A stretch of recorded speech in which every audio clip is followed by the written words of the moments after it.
For as long as our records go back, humans have been looking to the stars. We've used them to navigate, to track weather and tides, and to tell the stories of who we are and where we come from.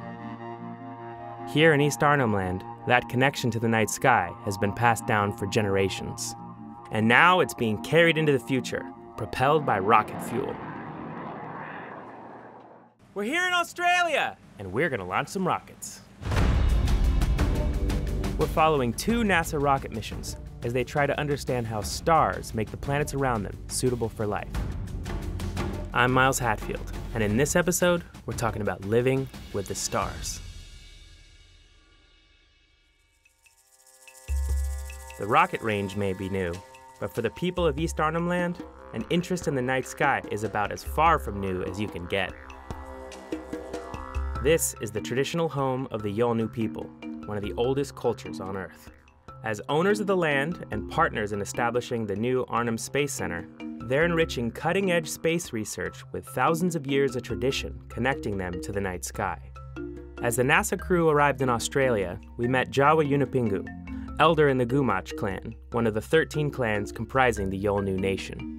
Jawa is also chairman of the Gumatj Corporation, which represents the interests of the Gumatj people in political and economic affairs. He invited us back to Gumatj Corporation headquarters, where we spoke with him and Klaus Helms to learn more about his clan and their long history with the stars. We talk about the stars and how important they are to the Yolngu people culturally. You know, instead of compasses, we followed the stars to get to wherever we wanted to get to.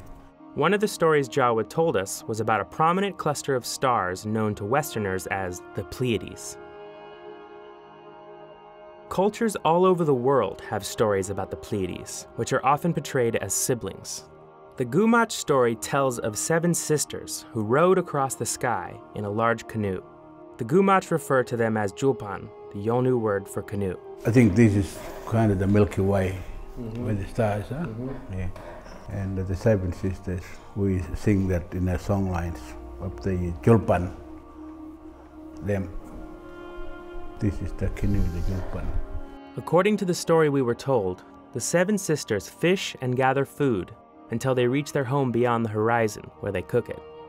The Yolngu say they can sometimes see the smoke from their fires from beyond the horizon.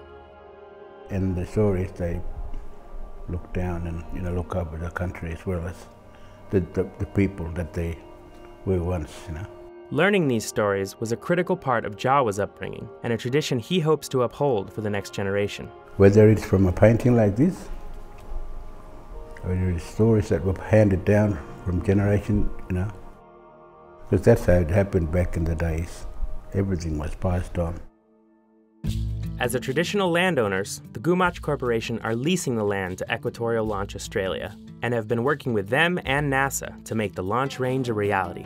My clan, Gumatj, they were well behind this because we were looking at the future kind of a perspective from us, like the stars play a very important role in our survival. The Gumatj board selected Klaus Helms to join them in 2011, and for the past few years, he's been deeply involved in the project. We had many meetings with NASA people to see if it was even possible. When Scott first got here, we were walking through the bush of the compass, through all those trees, and he was trying to visualise, could it be done? And we just had to assure him that, yeah, we can do it, we'll do it. And the next time he came, it was all cleared. So, that was a sort of like a breather for him to think, oh, God, we've got a site. In a few short days, that site will be put to its first test as it propels a rocket into the night sky for an even clearer view of the stars. But there's one star you can never see at night. I'll give you a hint. Today, it continues to grow our food, light our way, and keep us warm. That's not food. That's right, our sun.